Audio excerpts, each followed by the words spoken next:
Okay, be honest. Your paycheck just hit your account. What's the first thing you do? Save it or start scrolling for something to buy? Why do I already feel attacked? Because you know the answer. And so does everyone listening right now. Today we're getting into something that messes with all of us. Should you save your money or actually enjoy your life? And this isn't some boring finance lecture. This is the real conversation you have with yourself every single payday. So if you've ever felt guilty after spending or guilty after not spending, stay with us. This one's for you. All right, let's set the scene. Payday, money hits the account, and suddenly your brain splits into two people.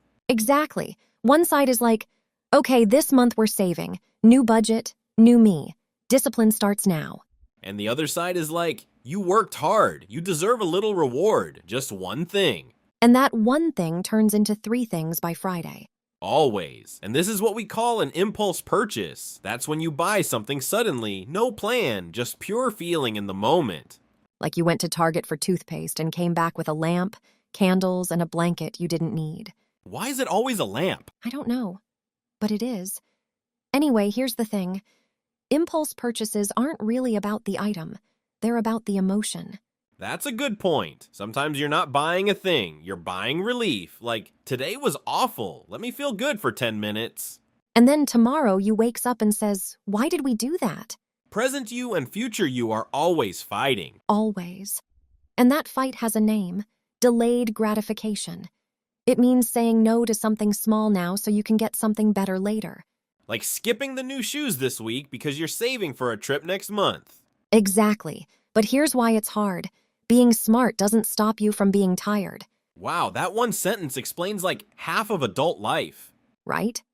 Most money mistakes don't happen when you're calm and rested.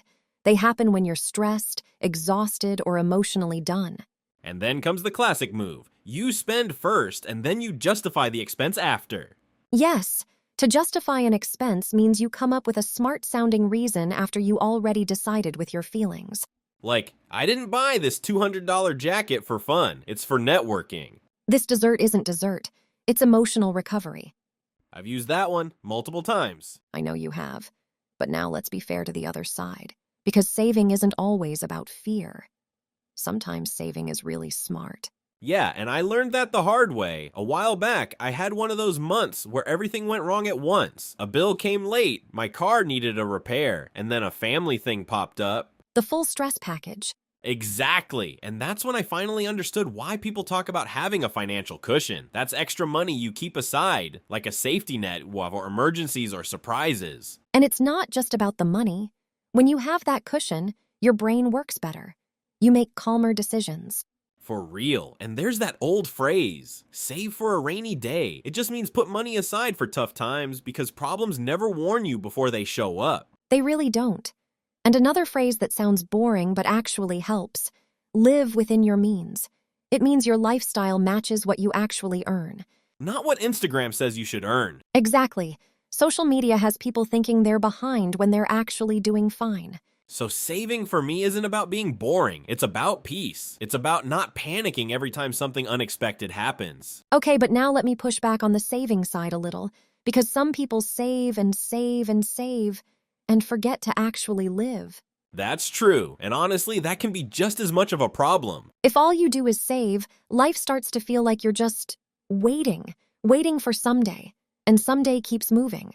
So yeah, enjoying life now doesn't make you irresponsible. Sometimes it means choosing rest, connection, experiences, things that actually matter. And this is where it gets interesting. Not all spending is the same. Some spending is just noise, but some spending genuinely adds value. Right, and that's what we call discretionary spending. Money you spend on non-essential things, hobbies, eating out, travel, entertainment. Basically, the money left after rent, bills, and groceries. The fun money. The I earned this money. And it's okay to splurge sometimes. To splurge on something means to spend more than usual on something you really want. Like a nice dinner for your anniversary, or a trip you've been dreaming about. I actually almost canceled a short trip once because I thought I should be responsible. I went anyway, and months later I was still talking about it. See, that's the thing people forget. Look, some purchases disappear fast, but some become memories that stay with you. Exactly. Hey, if this conversation is hitting home for you, do us a favor. Hit that like button real quick. It takes 1 second and it helps more people find us. For real, every like helps. Okay, so we've talked about the emotional side. Now let's get practical. Before any bigger purchase, step 1, just pause. Even 5 seconds. Seriously, a short pause can completely change a decision. And in that pause, ask yourself, what does this choice actually support in my life? Like, good side, this makes my daily life easier. Bad side, this makes the rest of the month stressful.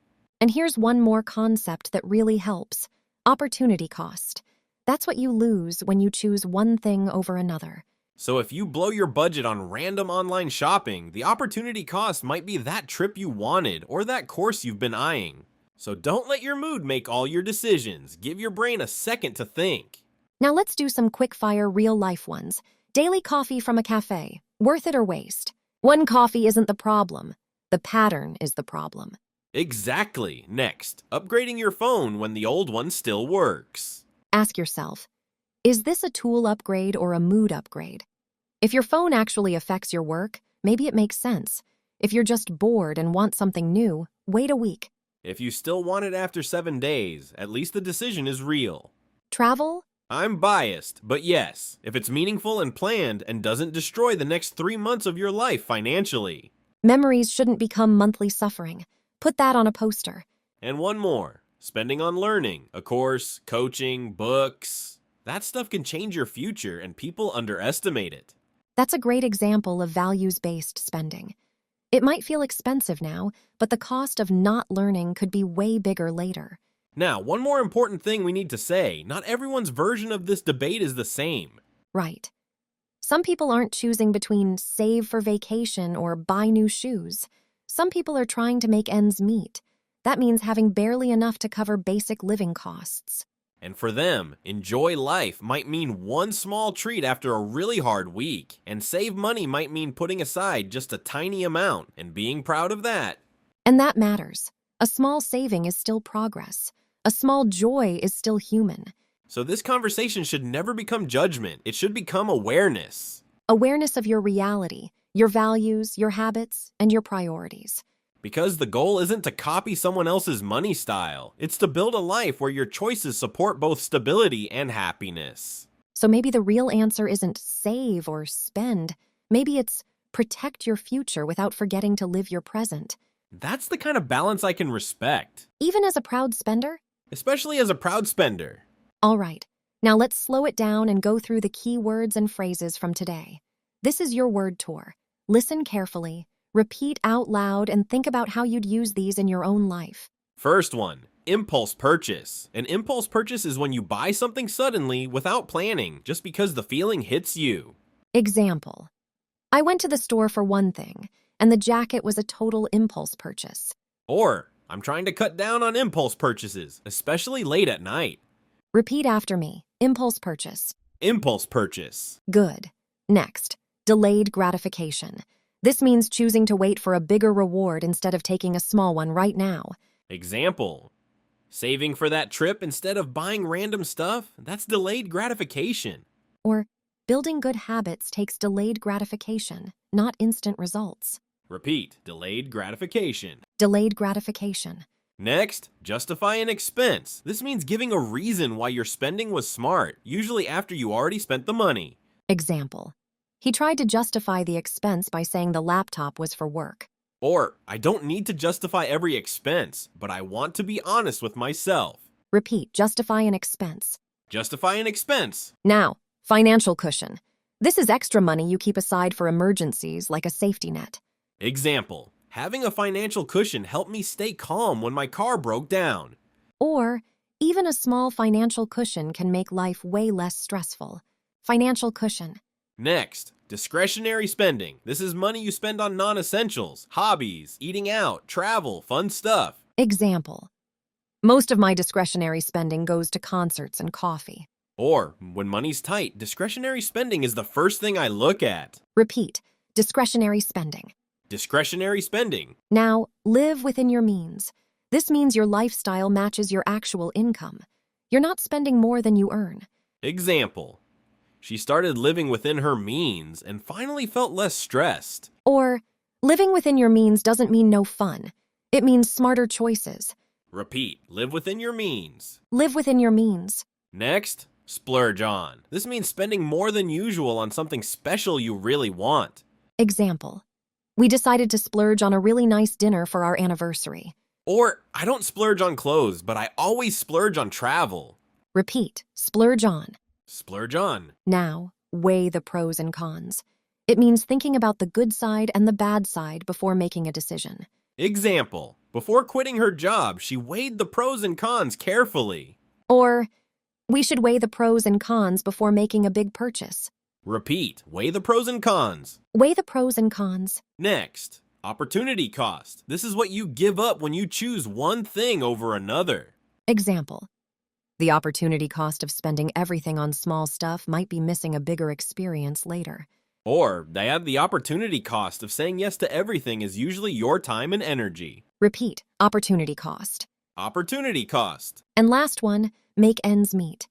This means having just enough money to cover your basic needs with very little left over. Example. When I first moved out, it was really hard to make ends meet. Or, some families can make ends meet, but saving is almost impossible. Repeat, make ends meet. Make ends meet. And that's the word tour for today. You can always come back and replay this section until these phrases feel natural. And next time you think about money, try using some of them in English.